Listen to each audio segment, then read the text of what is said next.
నమస్కారం. సొంత భూమి ఉన్నా దానిపై హక్కులు లేకపోతే ఎలా ఉంటుంది?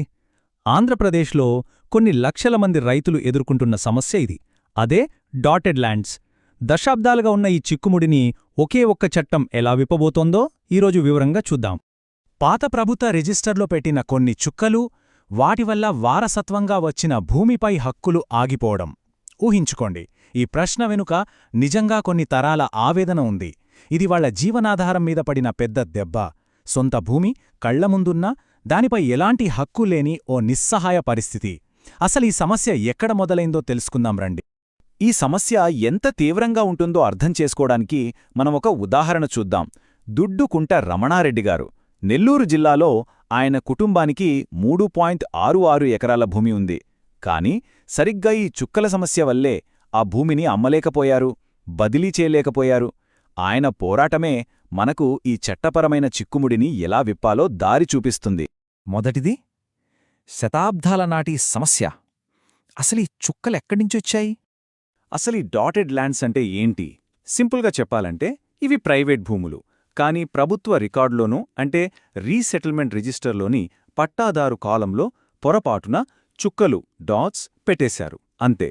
ఆ ఒక్క పొరపాటు వల్ల ఆ భూములపై ఎలాంటి లావాదేవీలు జరపకుండా నిలిచిపోయాయి. చూడండి, ఈ సమస్య మూలాలెక్కడున్నాయో. సుమారుగా 1916లో రీసర్వే చేస్తున్నప్పుడు రీసెటిల్మెంట్ రిజిస్టర్, దీన్నే ఏ రిజిస్టర్ అని కూడా అంటారు, దాన్ని తయారుచేశారు.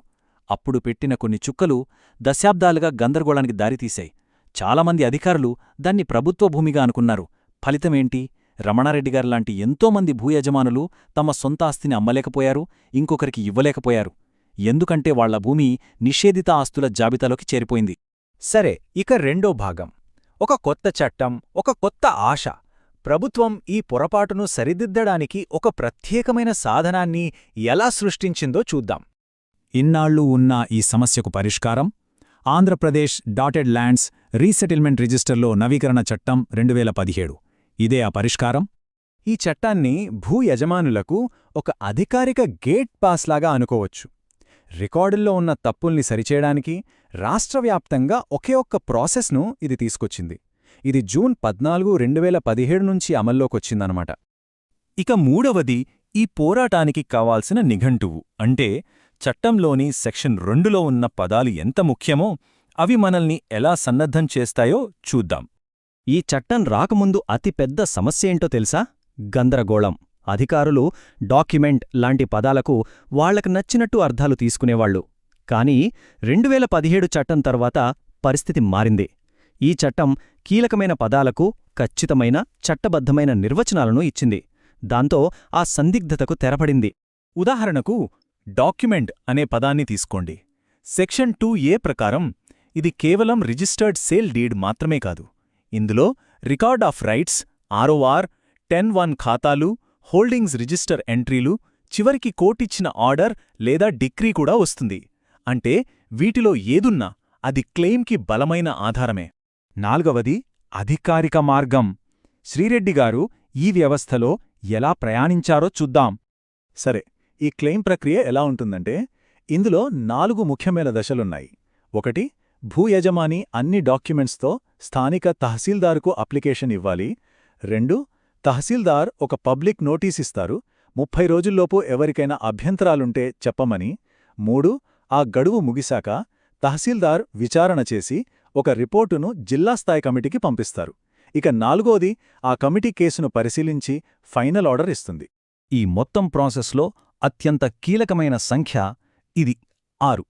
ఎందుకంటే చట్టం ప్రకారం తహసీల్దార్ రిపోర్ట్ పంపిన 6 నెలల్లోగా జిల్లా కమిటీ తప్పనిసరిగా ఫైనల్ ఆర్డర్ ఇవ్వాలి.